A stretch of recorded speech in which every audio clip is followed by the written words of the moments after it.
we buzz to Deep Space Nine to meet the coolest Ferengi of them all, Quark, a.k.a. Armin Shimmerman. Harlan Ellison takes offense and goes on the offense. Author David Brin, so-so physicist turned award-winning novelist.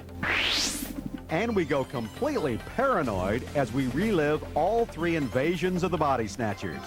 They're like huge sea pods.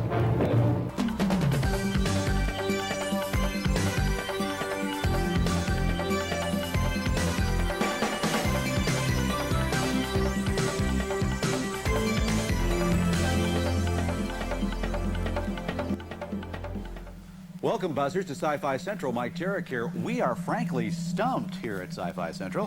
When we came in, this pod was here. It's oozing and gooey. I'm calling it a pod. Maybe it's just a different kind of holiday ham. What do you think? Mike, Harlan on the phone. Susan, thank you very much. Harlan Ellison, our commentator here on the Buzz. Hi, Harlan. You want to be on the show first? You're never on the show first. No way. No, you're too opinionated. No, you scare the viewers when you're on too early. Do you promise? Okay, somebody hit the camera over at Harlan's house, will you? Yeah, forget it, Jarek. I have no opinions this week. See this, when you voice opinions, guys like Jarek get all upset. He's got a million opinions. Well, this time, I have nothing to say. Absolutely nothing to say. We could just end it right now. I mean, I suppose I could talk about the new publication of the first Philip K. Dick book, you know, his unpublished first novel, Gather Yourselves Together, published by WCS Books.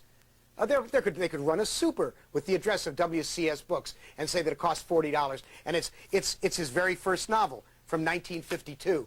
But no, I'm not going to talk about that. Or I could talk about this. This is a thing called the Voice It. Voice It. This is a wonderful little thing. You know what Voice It is?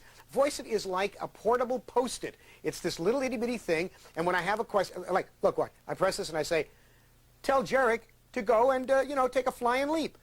And then you press it off, and then you play it. Tell Jarek to go and, you know, take a flying leap. See, this is a wonderful thing. It's made by the Voice It company. I urge people to get these. This is a great thing for any businessman or anybody who's got ideas, writers who get story ideas and they don't know what to do with them. You got a million Post-its. You use these. You got 70 seconds. Bam, little short things. It's a great gadget. Also proving I'm not a Luddite. Or I could point out that Omni is making a laughing stock of itself with all of these stupid UFO things. UFOs, every damn issue. UFO conspiracy, UFOs, the real UFOs, exclusive UFO cover-ups. Nobody cares. The only people who believe in UFOs are the same people who, they're the kind of people who don't ask the important questions of life. Questions like, why is Selsun blue green? What is it that Sharon Stone has up her skirt that at least 50% of the population of the planet also has that deludes us into believing this woman is an actress? From what university and in what rigor did Dr. Dre get his diploma? Does it not bother you that at least half the X-Men are women? Why are they called skinheads when clearly they are boneheads? Separated at birth, Garth Brooks and Mr. Potato Head. These are the important questions, and I could talk about them if I had an opinion, but I have no opinions, none at all. So bite this, Jarek. Oh, thank you, Harlan. Oh, Harlan hockey. Oh, I'll never wash. I get the point, Harlan. By the way, folks, I do understand what this pod is all about now. Our fabulous set designer, Dave Lowe, made this. Very nice work, by the way. Thank you very much. Looks like prosciutto, though. Does it taste good? I haven't tried. You haven't tried it yet? It looks good, though. I wouldn't suggest it. This is in honor of our next Buzz feature about 3 classic movies. The first 2 were called Invasion of the Body Snatchers, and the last one, just simply, Body Snatchers. You tell these fools I'm not crazy! Make them listen to me before it's too late! It was with those words that Kevin McCarthy, as Dr. Miles Bennell, began to unravel the unbelievable story of pod-like creatures from outer space invading planet Earth. I'm not insane! The story of Invasion of the Body Snatchers actually began as a series of magazine articles before author Jack Finney turned them into a full novel.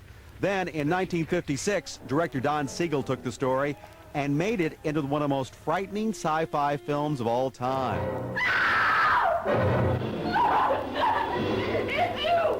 It's you! Much has been made about the film's political agenda. Some claim the pods represented the spread of communism in American society, but the film is ultimately about whom you can trust. And in Invasion of the Body Snatchers, the answer is a resounding no one.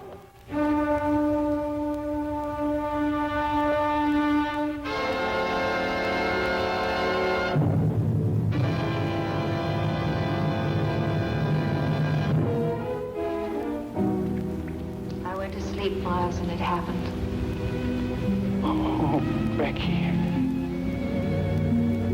They were right. I should never have left you. The film's special effects cost only $15,000. Those are soap suds bubbling out of the pods.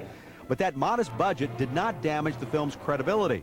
Shot in just 19 days, the film's pacing and ability to catapult the viewer into Kevin McCarthy's paranoid world have made it a true sci-fi classic. Oh, my God. Lock the door. Lock the door. They're coming. They're coming.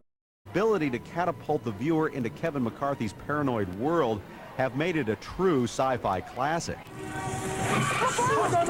my God. Lock the door. Lock the door. They're coming. They're coming. Help. Help. They're coming. They're coming. Listen to me. Listen. Help me. Hey, haven't we seen this guy somewhere before? Yes, in the 1978 remake, also entitled Invasion of the Body Snatchers, Kevin McCarthy turns up briefly near the beginning of the film, still screaming about those dreaded pods. This time, the pods are taking over San Francisco, and it's up to Donald Sutherland to halt the invasion. The 78 version continues the paranoid saga while also making a subtle commentary about humans and their relationships with each other. And of course, the pods and special effects have come a long way since 1956. Here we get to see a much more elaborate and creepy transformation between pod and human. One of the most distinct and fun differences between the two films is that now the aliens have a voice of their own, and what a voice it is. Geez, I thought the sound of my car alarm was bad. Thankfully, though, this remake